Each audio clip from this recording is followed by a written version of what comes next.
गावाचं नाव होतं विराटवाडी. डोंगरदऱ्यांनी कडेकापारीत वसलेलं, दिवसाच्याही वेळी संध्याकाळचं वातावरण पसरलेलं.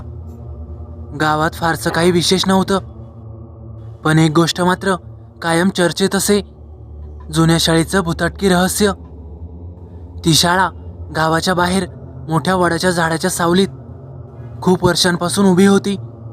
जवळपास 50 वर्ष झाली असावीत. गावातल्या श्रीमंत पाटलाने ती शाळा उभारली होती, पण हळूहळू ती शाळा ओस पडली. आता तिथे शिकायलाही कोणी जात नसे, कारण नव्या शाळेची इमारत आता उभारली होती. पण ही जुनी शाळा, अहो तिच्या अंगणात शिरायचं धाडस रात्री तर सोडाच, पण दिवसाही कोणी करत नसे. गावातल्या म्हाताऱ्यांच्या तोंडून नेहमी एकाच गोष्टीचा उहापोह ऐकायला मिळायचा. त्या शाळेत रात्री एका लहान मुलाचं भूत फिरतं. पांढरा शर्ट, निळी चड्डी घातलेलं आणि हातात एक मोडकी पाटी घेऊन तो गल्ली गल्ली धावत असतो. कोणी त्याला पाहिलं तर त्या माणसाचा जीव काही दिवसातच घेतला जातो. हे ऐकून माझ्या अंगावर नेहमीच काटा उभा राहायचा. पण माणूस जसा जसा मोठा होतो तसं तसं त्याच्या मनातलं कुतूहल भीतीपेक्षा जास्त प्रबळ होतं. माझ्या बाबतीतही अगदी तसंच झालं. मी आणि माझा जिवलग मित्र रवी, आम्ही दोघं नेहमी या गोष्टीवर चर्चा करायचो. गावात जेव्हा केव्हा शाळेच्या भूताच्या गोष्टीचं वर्णन व्हायचं, तेव्हा आमच्या डोक्यात एकच विचार यायचा, हे खरंच आहे का, की गावकरी उगाच भीतीचं वातावरण तयार करत आहेत. एक दिवस असंच पावसाळा नुकताच सुरू झाला होता. ढगांच्या गडगडाटात आणि वाऱ्यांच्या झोतांमध्ये चहा पीत बसलो होतो. अचानक रवी म्हणाला, उद्या रात्री आपण शाळेत जाऊया का? खरं खोटं बघायचं सतत ऐकून कंटाळा आलाय. मी आधी थोडा चकित झालो, अंगावर शहार आला, पण माझ्यातलं धाडस अचानक जागं झालं. चल, मला हे सगळं खरं की खोटं हे एकदाचं कळून घ्यायचंय, पण उद्या नाही, आजच रात्री जाऊयात. ठीक आहे मग, रवी हसला. त्याच्या डोळ्यात एक विचित्र चमक होती. पण लक्षात ठेव, आपण जे पाहू ते कदाचित आपल्याला परवडणार नाही. ठीक आहे रे, स्वस्त गोष्टी अशाही मला आवडत नाहीत. असं म्हणत आम्ही दोघांनी हसतच एकमेकांना टाळ्या दिल्या. रात्रीचे 11 वाजले होते. गावाच्या रस्त्यावर कुत्र्याच्या भुंकण्याचा आणि पावसांच्या थेंबांचा टिपूर टिपूर असा आवाज सोडला तर संपूर्ण गाव निद्रेच्या आहारी गेलं होतं. आम्ही दोघं टॉर्च हातात घेऊन घरातून बाहेर पडलो. गावात चौकातून बाहेर पडताच रस्त्याच्या दोन्ही बाजूंना उंच गवत उभं होतं. वारा सुटल्यानं त्या गवताची झाडं इकडे तिकडे हलत होती, जणू आम्हाला थांबवून मागे वळायला सांगत होती. जसं जसं पुढे जात होतो तसं अंधार अधिकच दाटत चालला होता.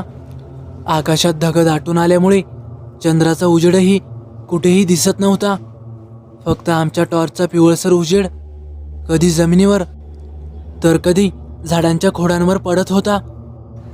आणि तेवढ्यात दूरवर काहीतरी हल्ल्यासारखं जाणवलं. रवीने टॉर्च त्या दिशेला लावली. काही क्षण आम्ही स्थिर उभे राहिलो. तिथं फक्त पोकळ अंधार पसरला होता.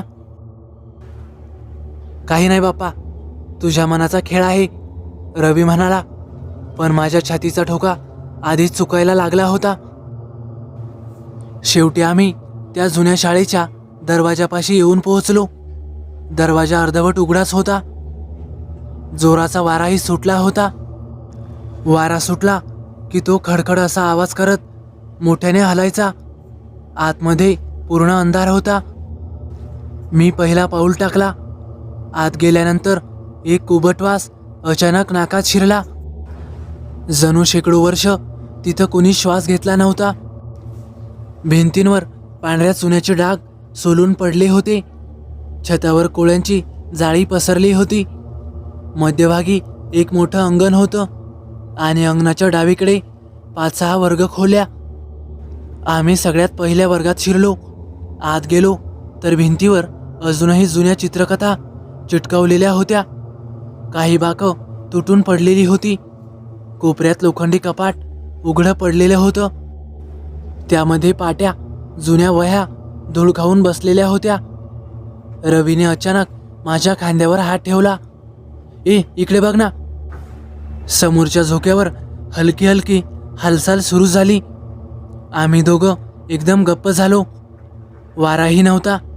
टॉर्चचा प्रकाश झोक्यावर पडताच तो हळूहळू जास्त वेगानं हालू लागला आणि अचानक धाडकन असा आवाज करून अचानक थांबला.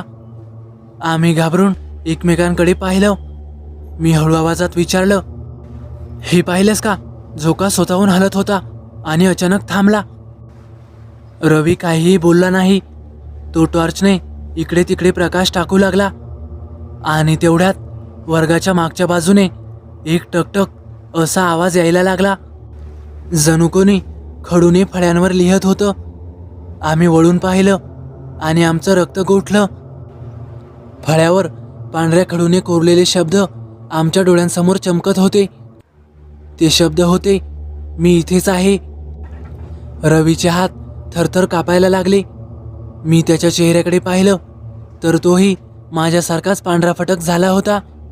आमच्यातलं कोणीच हालायचं धाडस करत नव्हतं आणि तेवढ्यात अचानक खर्र असा आवाज झाला. फळ्यावर कोणीतरी अदृश्य हाताने पुन्हा काहीतरी लिहू लागलं. आमचे डोळे त्या ओळींवर खिळले होते. तुम्हाला बाहेर जाऊ देणार नाही असं त्यावर लिहिलं होतं. माझ्या अंगावर अक्षरशः काटा उभा राहिला. तेवढ्यात वर्गाच्या कोपऱ्यातून हलक्या सळसळण्याचा आवाज आमच्या कानी पडला. टॉर्चचा उजेड तिकडे टाकला असता एका लहान मुलाची आकृती हळूहळू स्पष्ट होऊ लागली. पांढरा शर्ट, निळी चड्डी, पाय निखळ निखळ आणि त्याच्या हातात एक मोडकी पाटी होती. तो जिकडे झोका होता तिकडे जाऊन झोक्यावर हळूवार बसला. झोका आता आपोआप हालायला लागला.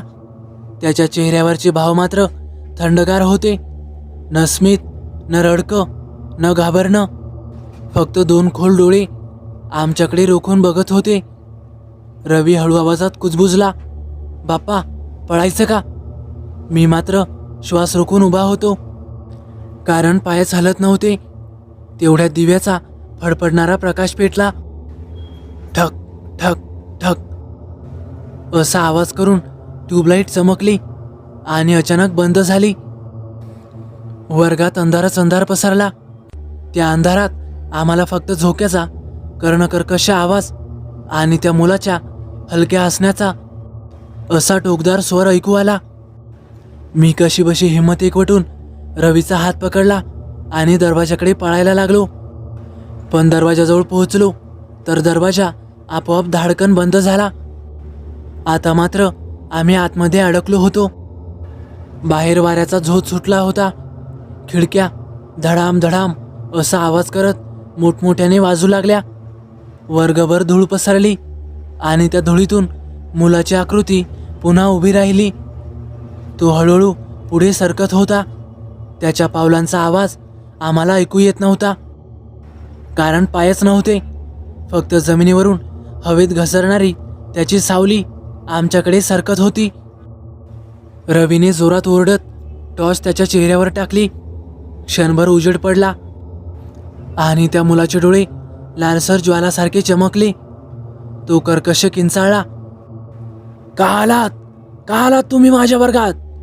कोणी येत नाही इथं, मग तुम्ही कशाला मारायला आलात का? त्याचा आवाज एवढा भयान होता की माझ्या कानातून अक्षरशः रक्त निघतंय असं वाटलं. रवी मागे सरकला, पण अचानक त्याचा पाय तुटलेल्या भाकाला लागून तो खाली कोसळला. तेवढ्यात तो मुलगा झटक्यात रवीच्या अगदी जवळ आला. हात पुढं केला आणि थंडगार धुरासारख्या स्पर्शाने त्याच्या गळ्याला पकडलं. रवी गुदमरायला लागला. मी घाईघाईने बाजूलाच पडलेली एक फळ्याची तुकडी उचलली आणि त्या मुलाच्या हातावर जोरात मारली. क्षणभर फस असा धुरकट प्रकाश आणि तो अदृश्य झाला. रवी जोरात श्वास घेत उभा राहिला. आपण इथून लगेच बाहेर पडलं पाहिजे, नाहीतर आपण संपलो, तो रडतच म्हणाला. आम्ही दुसऱ्या दरवाजाकडे धावलो. देवाचं नाव घेऊन तो दरवाजा उघडला. आणि आम्ही लगेच बाहेर पडलो. पण आता शाळेच्या अंगणात संपूर्ण वेगळंच दृश्य होतं. आम्ही आत आलो तेव्हा अंगण रिकामं होतं. पण आता अंगणभर शेकडो लहान मुलं उभी होती. सगळ्यांचे कपडे सारखेच, पांढरा शर्ट, निळी चड्डी. पण सगळ्यांचे चेहरे रिकामे. डोळ्यांच्या जागी फक्त खोल खोबण्या होत्या. ते एकदम शांतपणे आमच्याकडे नजर रोखून पाहत होते. आमचं मात्र रक्तच गोठलं होतं. रवीच्या तोंडून नकळत बाहेर पडलं, बाप्पा, आपल्याला इथून सुटका नाही. तेवढ्यात त्या शेकडो मुलांनी एकाच वेळी पुटपुटायला सुरुवात केली, आम्हाला सोडवा, आम्हाला सोडवा. त्यांचा स्वर आकाशाला भिडत गेला. आमच्या कांठळ्या बसल्या. डोकं फाटून जाईल इतका मोठा आवाज झाला. मी आणि रवी दोघं हातांनी कान झाकून बसलो. पण जेव्हा आम्ही डोळे उघडले तेव्हा त्या शेकडो मुलांमधून एकच मुलगा आमच्या समोर उभा होता. तोच पांढरा शर्ट, निळी चड्डी घातलेला. त्याच्या चेहऱ्यावर आता राग नव्हता. त्याच्या डोळ्यांमधून अश्रू वाहत होते.